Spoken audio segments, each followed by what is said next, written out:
விஜய வா வான்னு கூவி பார்த்தாங்க.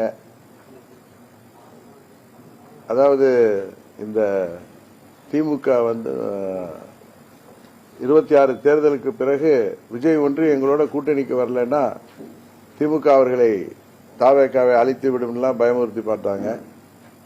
இன்னும் பவன் கல்யாண், சிரஞ்சீவி உதாரணங்கள் எல்லாம் சொல்லி அவரை ஏமாற்ற பார்த்தார்கள்.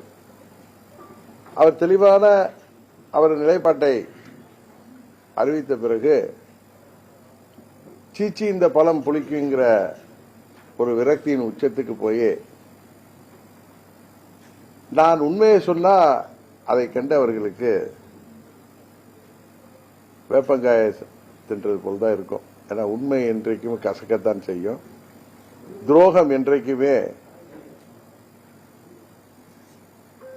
அந்த பொழுதும் சரி, புரட்சித் தலைவர் அவர்கள் இருந்த பொழுதும் சரி, கூட்டணி அமைக்கின்ற பொழுது மற்றவர்கள் அவர்களை தேடி வந்து பார்த்திருக்கிறோம்.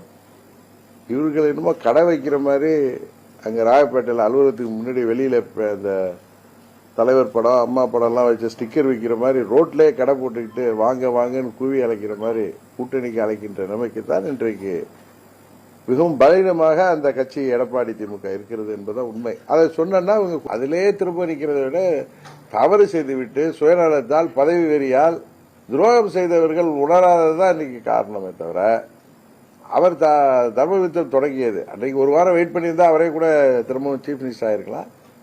அவர் தர்ம யுத்தம் தொடங்கியது அதனுடைய பின்விளைவுகளை அவர் உணர்ந்திருப்பதனால் தான் இன்றைக்கு அவர் எனக்கு ஒண்ணுமே வேணாம், நான் எல்லாம் ஒன்னா வரணும்னு சொல்லி கேட்கிறேன்.